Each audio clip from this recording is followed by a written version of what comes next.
گئے ہیں اور وہاں جو ہے قیام ہے دن اور رات، کئی کئی دن کیا کرتے تھے؟ حدیث میں الفاظ آتے ہیں یتحنس فیہ، وہاں آپ عبادت کرتے تھے. لیکن پھر سوال پیدا ہوا کون سی عبادت ہے؟ وہ یہودوں کے ہاں پیدا ہوتے تو یہودیوں والی عبادت کرتے، عیسائیوں کے ہاں پیدا ہوتے تو عیسائیوں والی عبادت کرتے.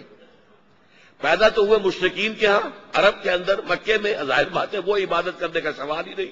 سلیم الفطرت انسان، آپ نے کبھی کسی بت کو سجدہ نہیں کیا تو کون سی عبادت کرتے تھے؟ تو شارحین حدیث نے اس کا حل نکالا ہے. کانا صفت و تعبدہ فی غار حراء التفکر والاعتبار، کہ حضور کی جو عبادت غار حراء میں تھی وہ غور و فکر، سوچ بچار. میرا دعویٰ یہ ہے پوری انسانی فلسفیانہ سوچ کے مراحل اللہ نے طے کرائے ہیں حضور کو صلی اللہ علیہ وسلم، اور اس کے بعد اقرا بسم ربک الذی خلق خلق الانسان من علق. یہ سارا مرحلہ جو تھا یہ اسی لیے تھا کہ حضور اپنی سوچ سے، غور و فکر سے، اپنی سلامتی طبع اور اپنی سلامتی فطرت کی رہنمائی میں، اب سلیم عقل کی رہنمائی میں غور و فکر کریں، تدبر کریں، تفکر و اعتبار، اور اس کے نتیجے میں پھر جہاں پہنچے وَوَجَدَكَ ضَالًّا فَهَدَىٰ، اے نبی ہم نے پایا آپ کو کہ آپ ہدایت کی تلاش میں سرگرداں ہیں، تو ہم نے پردے اٹھا دیے. آؤ اقرا بسم ربک الذی خلق خلق الانسان من علق اقرا وربک الاکرم الذی علم بالقلم علم الانسان ما لم يعلم. اب یہاں نوٹ کیجئے جو نقطے کی بات ہے. دیکھیے ایک بہت اہم حقیقت جو نگاہوں کے سامنے نہ ہو تو اس کی کوئی حیثیت نہیں، اور نگاہوں کے سامنے آ جائے تو بڑی اہمیت کی حامل ہے. کیا تورات اللہ کی کتاب نہیں تھی؟ اس میں تحریف ہو گئی. کیوں ہو گئی؟ اگر اللہ نے ضمانت لی ہوتی کہ اس میں تحریف نہیں ہو سکتی تو کیا تحریف ہو سکتی تھی؟ کیا انجیل اللہ کی کتاب نہیں تھی؟ یقیناً تھی. تحریف ہو گئی. کیوں؟ اللہ نے اس کی حفاظت کا ذمہ نہیں لیا. اور اگر قرآن کی حفاظت کا ذمہ اللہ نہ لیتا تو کیا ہم چھوڑ دیتے تحریف کیے بغیر؟ غور کر لیجئے. خود بدلتے نہیں قرآن کو بدل دیتے ہیں. ہوئے کس درجہ فقیہان حرم بے توفیق. قرآن کے ترجمے میں تحریفیں ہوئی ہیں، قرآن کی تفسیروں میں تحریفیں ہوئی ہیں. ہاں ایک متن قرآن ہے اس میں تحریف نہیں ہو سکتی. کیوں؟ انا نحن نزلنا الذکر وانا لہ لحافظون، ہم نے ہی اس الذکر کو نازل کیا ہے اور ہم ہی اس کے محافظ ہیں.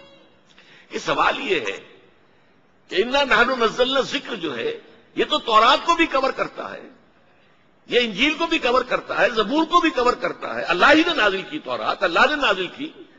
اور خاص طور پر سورہ مائدہ کے 7ویں رکوع میں انا انزلنا التوراۃ فیہا ھدی و نور، ہم نے اتاری تھی تورات، اس میں ہدایت بھی تھی، نور بھی تھا. پھر انجیل کے بارے میں فیہا ھدی و نور، اس انجیل میں بھی ہدایت بھی تھی، نور بھی تھا. غور طلب بات کیا ہے؟ کیا وجہ ہے کہ اللہ نے ان کی حفاظت کا ذمہ نہیں لیا، قرآن کی حفاظت کا ذمہ لیا؟ بلکہ میں ذرا اور ایک لطیف انداز میں اس کو آپ کے ذہن کی گہرائیوں تک لے جانے کے لیے عرض کروں گا. میں مثال دیا کرتا ہوں کہ ان کتابوں کو یہ حق حاصل ہے کہ اللہ سے شکوہ کریں کہ اے اللہ ہم بھی تیری کتابیں، قرآن بھی تیری کتاب، یہ ہمارے ساتھ سوتیلی بیٹیوں والا سلوک کیوں ہوا؟ قرآن کو تحفظ دیا، ہمیں نہیں دیا. کیا ہم تیری کتابیں نہیں؟ یقیناً ہے. انا انزلنا التوراۃ فیہا ھدی و نور وآتیناہ الانجیل، حضرت عیسیٰ کو انجیل دی، فیہا ھدی و نور، اس میں ہدایت بھی تھی، نور بھی تھا. تو یہ ہم سے سوتیلی بیٹیوں والا سلوک کیوں ہوا؟ اس کی وجہ سمجھ لیجئے. جیسا کہ میں عرض کر چکا ہوں ابھی ہدایت اپنے ارتقائی مراحل طے کر رہی تھی، ابھی اسے اپنے نقطہ عروج اور نقطہ کمال تک پہنچنا تھا. یہ انٹرم پیریڈ کی جو ہدایات آ رہی تھی درمیانی عرصے کے لیے، عبوری دور کے لیے، ان کو مستقل طور پر محفوظ کر دینے کی چندہ حاجت نہ تھی۔ جب وہ کامل ہدایت آ گئی، مکمل ہدایت آ گئی، ٹوٹل ہدایت آ گئی، نوع انسانہ پیام آخری حامل او رحمت للعالمین ہدایت کی تکمیل ہو گئی، وہ ہدن نہیں رہا، اب الہدا ہو گیا ہے، دی گائیڈنس، اب اس کی حفاظت کا ذمہ لیا گیا۔ یہاں ہے وہ نقطہ جس کو کہ آگے کہ میں نے لکھا ہے، اور میں چاہتا ہوں اس کو یہی بیان کر دوں۔ ایک قادیانی سے جب میں نے اس معاملے پر بحث کی ہے تو جو سورہ بقرہ میں آیا ہے فَبُہِتَ الَّذِي كَفَرَ، تو میری دلیل کے آگے وہ بالکل مبہوت ہو کر رہ گیا، دائیں بائیں بغلیں جھانکنے کے سوا کچھ نہ رہا۔ دیکھیے غلام احمد قادیانی نے اپنے فتنے کا آغاز کہاں سے کیا تھا یہ سمجھ لیجئے۔ پہلے وہ ایک مناظر تھے، بہت اچھے مناظر، غلام احمد قادیانی تھا کہنا چاہیے، غلطی سے طے کہ بیٹھا ہوں۔ آریہ سماجیوں سے مناظرے کیے، عیسائیوں سے مناظرے کیے، مناظروں میں فتح حاصل کی، مسلمانوں کی آنکھوں کا تارا بن گئے، محبوب ہو گیا۔ اس کے بعد اس نے ایک فتنہ چھوڑا، ایک شوشہ چھوڑا، نبوت اور وحی تو رحمت ہے، رحمت کیسے بند ہو سکتی ہے؟ وہی تو انسانوں کی ہدایت کے لیے ہے، انسان ختم نہیں ہوئے وہی کیسے ختم ہو جائے گی؟